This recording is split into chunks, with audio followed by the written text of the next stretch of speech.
नमस्कार. मी माधुरी इनामदार.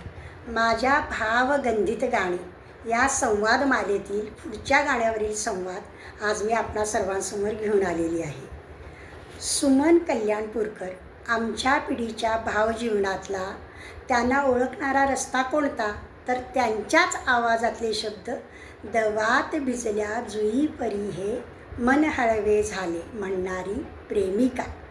हळव्या मनाला उपमा कोणाची, तर दवात भिजलेल्या जुईच्या फुलांची. या हळव्या निर्व्याज आणि निरागस आवाजाचं हेच आणि असंच सार्थ वर्णन करता येईल. या आवाजाची जात कुणी सहजपणाची. मी कुणी वेगळी आहे हे दाखवण्याचा सोस नाही, अट्टाहास नाही.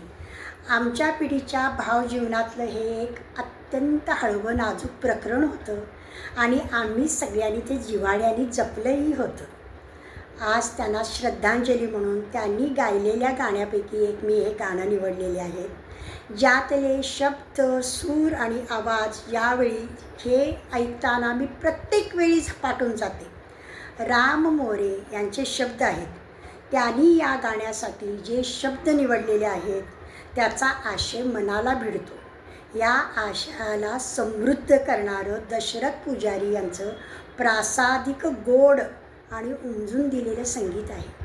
आणि याचा सुवर्ण अध्याय म्हणजे सुमनताईंचा अतिशय सुंदर सुरेल आवाज. हे गाणं मी प्रत्येक वेळेला ऐकते आणि त्यावेळेला मला पहिल्यापेक्षाही ते जास्त आवडायला लागतं. काही गाणी काळाचा हात धरून चालणारी असतात. त्यातीलच हे एक गाणं आहे. ते कोणतं गाणं आहे बरं? रे क्षणाच्या संगतीने मी अशी भारावले,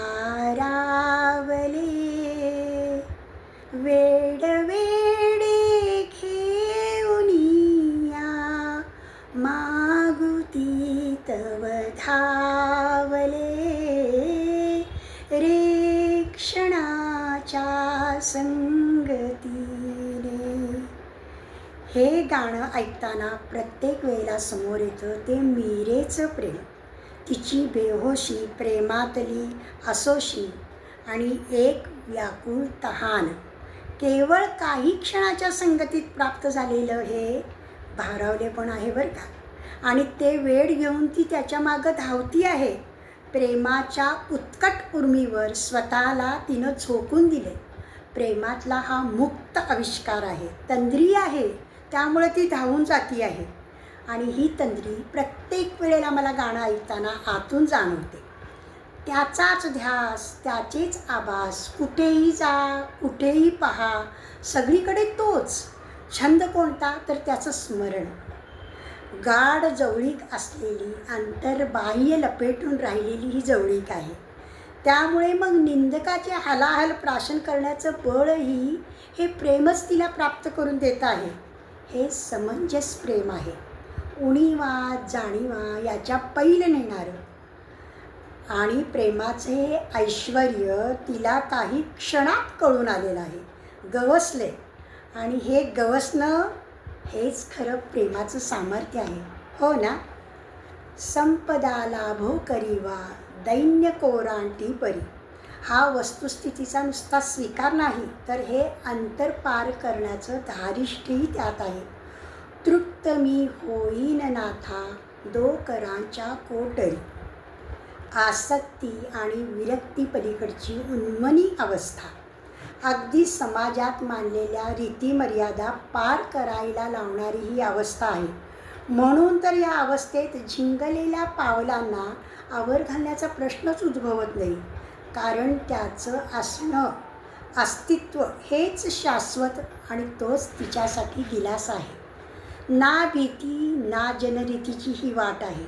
ही वाट आहे बेहोशीची, मीरेसारखी. हे भाग्य प्रत्येकाला मिळत नाही. त्यासाठी विष पिऊन झोकून द्यावं लागतं. मग स्वर्गाची गरजच उरत नाही. तो जिथं आहे तोच स्वर्ग. म्हणून मग ती निस्संकोचपणे त्याला म्हणती आहे, तारी आता तूच माझ्या देही भिनली वादळे. ही तंद्री ज्याला गवसली आहे तो कलंदर.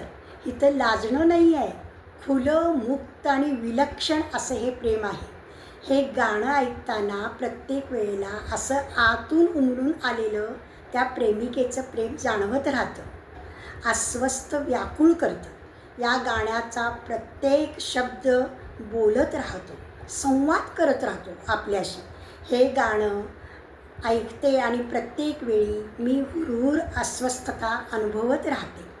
माझ्या माहितीप्रमाणे मराठीत सगळ्यात जास्त गाणी सुमनताईंनी दशरथ पुजारी यांच्याबरोबर केलेली आहेत.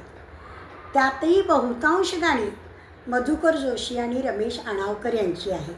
दशरथ पुजारी हे एक मराठी भावसंगीतातला स्वतंत्र अध्याय होते, पण तो सुमनताईंशिवाय पूर्ण होत नाही. आज ती दोघेही नाही आहेत, पण त्या दोघांची गाणी, सुमनताईंची गाणी कालही होती, आजही आहेत आणि उद्याही राहणार आहेत, हे मात्र नक्की खरे. आपल्याला हा संवाद आवडला का? आणि आपण हे गाणं ऐकलेलं आहे का? ऐकलेलं नसेल तर डिस्क्रिप्शन बॉक्समध्ये मी लिंक देते, जरूर ऐका. हा संवाद आपल्याला आवडला असेल तर सबस्क्राईब करा, लाईक करा, शेअर करा. आपल्या सूचना मला वाचण्यास आवडतील. धन्यवाद.